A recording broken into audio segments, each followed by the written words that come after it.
Hello, super thirty में आपका एक बार फिर से स्वागत है।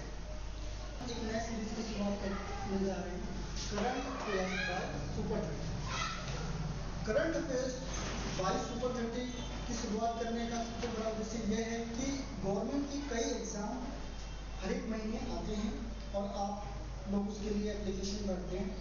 कई बार ऐसा देखा गया है कि कई प्रकार के ऐसे एग्जाम हैं जिनमें करंट अफेयर से रिलेटेड बहुत सारे क्वेश्चन पूछे जाते हैं और वर्तमान समय में जो घटना घटती है उसके बारे में। तो चलिए आज हम एक टॉपिक लेते हैं, बिहार में हर साल बाढ़, कारण और समाधान।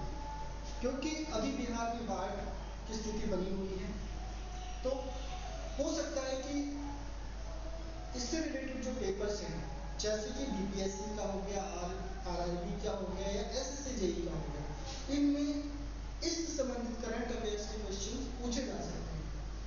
तो चलिए हम बिहार में हर साल बाढ़ और कारण और समाधान को जानते हैं कि क्यों बाढ़ आता है, उसका क्या कारण है और क्या समाधान हो सकता है। चलिए, लगभग बिहार के 19 जिले इस समय बाढ़ से प्रभावित हैं। नंबर 2, 12 लाख से अधिक बाढ़ के चपेट में हैं। इस समय 12 लाख से अधिक ऐसे लोग हैं जो बाढ़ की चपेट में हैं। नंबर 3, प्रभावित जिले पश्चिमी चंपारण, किशनगंज, सारण, सहरसा और मधेपुरा। ये जिले बाढ़ से बहुत अधिक अभी प्रभावित हैं। बाढ़ आने का कारण क्या है? नंबर 1, नेपाल का योगदान। बिहार में बाढ़ आने का सबसे बड़ा कारण है नेपाल। जगह जो है, भौगोलिक स्थिति जो है वो ऊंची है और बिहार की नीची है। यहाँ से कई प्रकार की नदियाँ बहती हैं और जब मानसून आता है तो बारिश की पानी इन नदियों में इकट्ठा हो जाती है बहुत ज़्यादा, जिनमें प्रमुख नदी है कोसी, कमला, बलान, बागमती और गंडक। इन नदियों में मानसून के कारण बहुत अधिक पानी जमा हो जाने के कारण से नेपाल अपने बैराज से पानी छोड़ देता है और एक पानी बढ़ने के कारण बिहार की जो स्थिति जगह है वो नीची है, इस वजह से वहाँ पानी का फ्लो तेज होता है और बाढ़ का कारण बनता है। नंबर 2, नेपाल की ऊंचाई। नेपाल की ऊंचाई बिहार से अधिक है। देखा जाए तो बिहार का भौगोलिक स्थिति ऐसा है, एक तरफ नेपाल और दूसरी तरफ से भी ऐसी पहाड़ी जो नीचे है और बिहार उस मैदानी क्षेत्र में पड़ता है, जिसकी वजह से पानी जब ऊपर से आती है तो एकाएक मैदानी क्षेत्र में बाढ़ की स्थिति बन जाती है। यही कारण है कि बिहार में बहुत अधिक बाढ़ की समस्या हर साल देखने को मिलती है। फरक्का बैराज। बिहार के गंगा नदी पर फरक्का बैराज बनती है और फरक्का बैराज से जब पानी छोड़ी जाती है तो बिहार में बाढ़ की स्थिति कई बार बन जाती है और हर साल लगभग इसका कारण भी यही बनता है। नंबर 4, तटबंधों की समस्या। 1950 में कोसी नदी को नियंत्रित करने के लिए तटबंध बनाए गए थे, लेकिन यह असफल रही, जिसकी वजह से भी बिहार में बाढ़ की समस्या बनी रहती है। अब चलिए जानते हैं कि आपको ये पता चल गया कि सबसे प्रमुख कारण बिहार में बाढ़ आने का क्या है, लेकिन बाढ़ का प्रभाव किन किन लोगों पर अधिक पड़ा है, किन क्षेत्रों पर अधिक पड़ा है, चलिए आइए जानते हैं। नंबर 1, जीवन और संपत्ति का नुकसान। बिहार में जब बाढ़ आती है तो कई देखे गए हैं कि कई के लोगों के घर नदियों में बह जाते हैं, उनकी संपत्तियां नदियों में बह जाती हैं।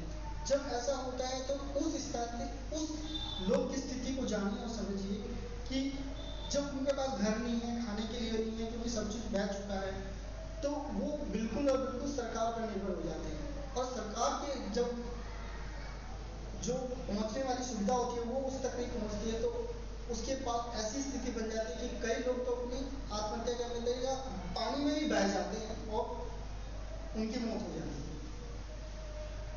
और उनकी संपत्तियों का नुकसान होता है। नंबर 2, पशुपालन और फसलें तबाह।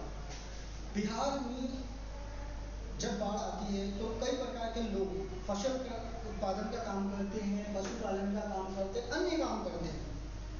तो जब एकाएक बाढ़ आती है तो इन काम करने वाले पर भी फर्क पड़ता है और इनका ये पशुपालन से संबंधित नुकसान होते हैं, उनकी फसलें तबाह हो जाती है, तो उनका जान माल का बहुत अधिक हानि होती है। नंबर 3,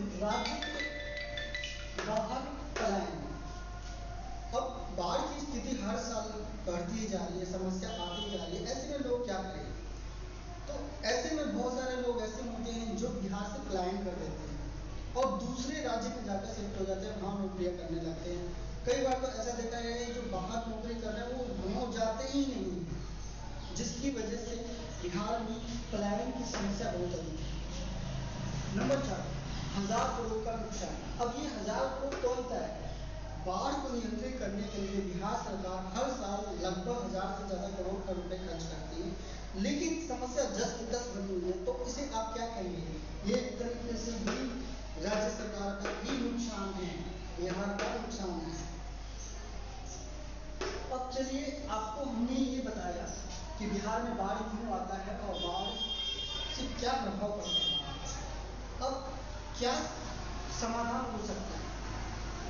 तो जब मैंने इसे एनालिसिस किया तो हमें कुछ समाधान मिले जिसके बारे में हम जानकारी देंगे, और यदि आपके पास हमारे बताने के बाद अच्छा सुझाव हो तो कमेंट बॉक्स में मुझे ना भूलिए। सरकारी कदम। बाढ़ को नियंत्रित करने के लिए राज्य सरकार को कोसी नदी, गंडक, बागमती नदी पर अतिरिक्त बैराज बनाने चाहिए ताकि पानी के फ्लो को रोका जा सके और बाढ़ को नियंत्रित किया जा सके। नंबर 2, गैर संरचनात्मक समाधान। अब ये क्या हो सकता है?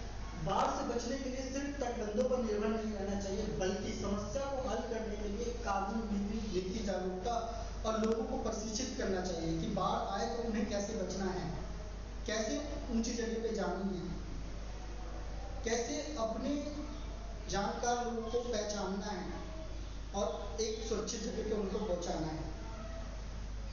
नंबर 3, जनता के लिए सुझाव। लोगों को बाढ़ के दौरान सुरक्षित स्थानों पर जाने से पहले एक योजना बनानी चाहिए। क्या ऐसा नहीं हो सकता कि हर साल जब बाढ़ आ रही है तो लोगों को पता है कि हो सकता है कि इस साल भी बाढ़ आएगा?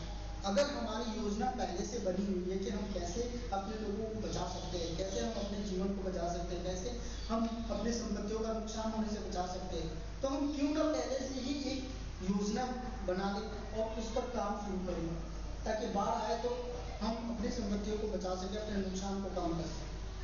तो ये थे हमारे कुछ सुझाव। यदि आपके भी कोई सुझाव है तो आप कमेंट बॉक्स में लिखिए ताकि बिहार वासियों को उससे लाभ मिल सके।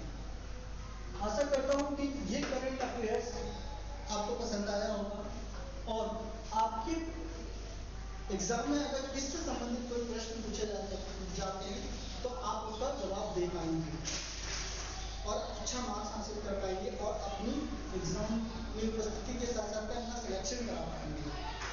अगर आपको यह वीडियो अच्छा लगा हो तो आप इसे दूसरे लोगों तक शेयर कीजिए और सुपर शक्ति को सब्सक्राइब करना ना भूलें, साथ ही बेल आइकन को दबाएं ताकि हमारी हर वीडियो की नोटिफिकेशन आप तक मिले। थैंक यू, धन्यवाद।